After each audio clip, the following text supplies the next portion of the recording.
Is a peaceful destination worth a journey full of trouble?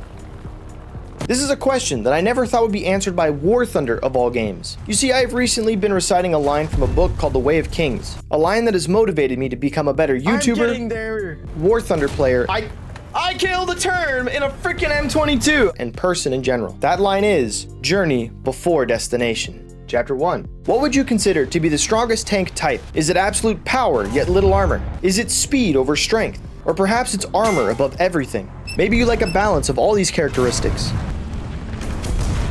Even now, as I ask this, a certain vehicle has popped into your head. When I finished my last video, I spent several days meditating on what I wanted to make next. War Thunder content is already mastered by other creators, and I wanted to make something as unique as possible. And while I was thinking about this, the Battlefield 6 beta popped out. As I was enjoying that, I saw a bunch of comments saying I needed to try out the Stuer Emil tank. So I did. Some of my early thoughts consisted of, wow, this tank is huge. Boy, is this tank slow. We get there when we get there. I sure do appreciate how depressed my barrel is. Ha! Never heard that one before. There will be a section dedicated to my full thoughts on the tank in a few minutes. But there was something more to my journey than just Emil. It was where my path led that surprised me. Suddenly I was looking around and I wasn't where I had planned to be. Chapter 2. I expected this experience to mimic that of my Flak 88 experience. If you want context for that journey, click up here. I like tanks that are quick. The Puma, M24, Hellcat, Mouse. So going from a tank destroyer with a lot of barrel agility to a very claustrophobic firing angle was slightly painful. And before you think, wow, this loser really hates this tank, I want to state that this thing is really freaking hard to defeat when someone else is driving it. Since the gun is such a tight aiming circumference, you sometimes have to physically turn the tank to aim. It's not a big weakness, you just have to be ready for it, much like how you have to park the 88 on a slant to aim down. So, losing your transmission, which happens often to me, leads to a lot of deaths. On top of that, I consider myself to be a lucky person. That or God's keeping an eye on me. It's the second one. But apparently, the big man was on break every time I got into the Emil. What's that? But my KD was so incredibly skewed that I was becoming discouraged. That's when it dawned on me. Each time I respawned with one of my other tanks, I wasn't doing bad by any means, especially with the beef wagon. That one's down. But before we get distracted, let's discuss Emil more closely. Chapter 3. So here's my opinion on the Stuer Emil. Again, this is a fabulous tank, so please take my comments with a grain of salt. It's a tank destroyer built around the gun. Not that one. While Emil is absolutely a monster to encounter on the battlefield, make sure you use it at range. Being up close is a death sentence. While she is strong, her armor is more like cardboard and you shouldn't rely on it at all. She is slow, but I don't count that as a downside because you are literally carrying the nuclear bomb of tank barrels, especially at 4.0.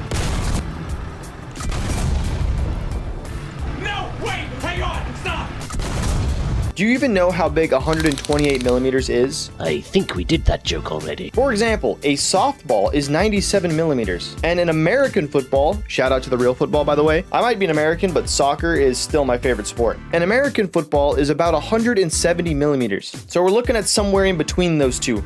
That is a really big freaking round to be throwing at anything. I got him. Kobe! So, Emil is slow, vulnerable, yet intensely powerful and should be played with range.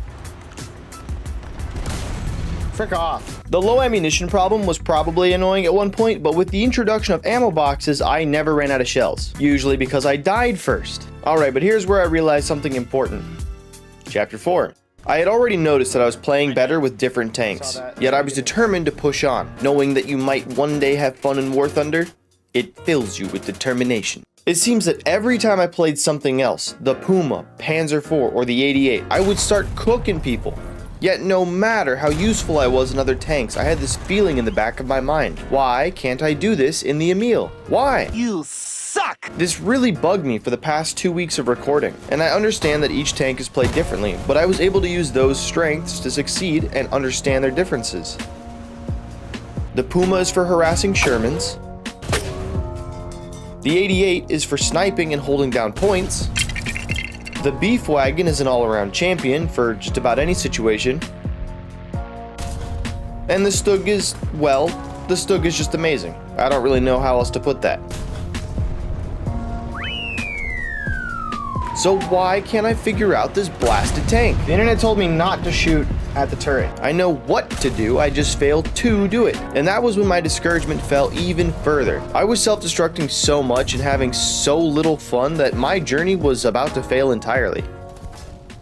Chapter 5. Can I be real with you for just a second? Oh yeah. I don't enjoy War Thunder that much anymore, but the problem with that is that I have an insane passion for YouTube. So what's the correlation? 2.5 years ago, when I started my channel fully, War Thunder was my pick of game. I was heavily inspired by Russian Badger, and War Thunder was a game I'd played a long time ago in 8th grade. And I had played a little bit of it at the time and realized that this is what I wanted to make content out of. So I chose it as my path. And for the most part, I haven't regretted choosing it. I've met so many cool viewers with so much knowledge in the game. For example, Decompiler and Glorbo Florbo are two of my fighter pilot coaches. Both of them are way younger than me, yet everything in terms of flying has come from them and has turned me into a better pilot. Another example is Will, an absolute madman of a tanker. He will absolutely rock your world if you are not ready. Even though my path hasn't been instant or sudden success, it has taught me how to be a better editor and a better YouTuber. I love the videos I've made, even the ones that I failed to finish or gave up on. Even if some of my videos are horrible, I'm glad that I was able to make them. And deciding to push for this tank and to do my best to learn it was making me hate doing what I love doing. So what does this have to do with the Stuer Emil and my journey? Well, here's the answer. I've been trying to do it all alone. Chapter 6. Enter in Spoonful, one of my stream viewers who was a total save to not only this video, but the recording session as well as my day. Spoon was like the daughter of that runner hopping onto the track to help him finish the race. My recording went from a painful marathon to a hilarious session full of laughs and teamwork. I almost hit it. Sized hole through the first man. He's dead on the spot. Draw my pistol on the second man. I miss it completely and nail the neighbor's dog. Because it's smoothbore and nailed the neighbor's dog. I'm forced to retreat to the cannon mount at the top of the steps. At the top of the stairs. The Emil is like throwing a bowling ball at your opponent Just hurtling once. You're just hurtling a brick at them. The 88 is like throwing, yeah, like half a brick, but you throw 3 bricks for every 1 bowling ball. No, you throw like an 8 ball. Yeah, it's like a cue ball. Poo ball. Yeah. ARL 44. Goodbye. My aura is too big. Nah. I looked at him and I looked at him and he blew up. Well, come look at this other guy make him blow up because he's killed me twice. Now we can do this easy way and we can do it the hard way. The choice is yours. Oh, it's not the the interview with that guy. That's the Boondocks. That's an amazing so show. My path wasn't about trying the stupid tank out. It was about remembering how to enjoy War Thunder with a friend. Hey, it was good. I'm doing well. Good. It was about realizing that how I reached the end was far more important than when I reached the end. So again, Spoon, who I hope is doing well in his college classes, thank you. This video ended up surviving because of you. Hey, this is Future Me cutting back in. Just wanted to let everybody know that I met another cool stream viewer named Xander. I'm also going to show some of our fun clips playing together with him because he brought some awesome energy to the game as well. So shout out to both Spoon and Xander. Y'all are awesome and I can't wait to play some more War Thunder with y'all in the future. Oh, I found it! Yep, found him. EBR? It's maybe? okay, Or he doesn't know there's a second mouse. True. There's nothing you can do. They're everywhere. They're everywhere! Oh, my gunner's gone, armor piercing shell. They're in the walls. They're coming from my batukas. They're rushing me. There's 5 of them! What do I do? Never mind. I died. He's not dead, No. is he? Nope. Plink! Holy No, shoot!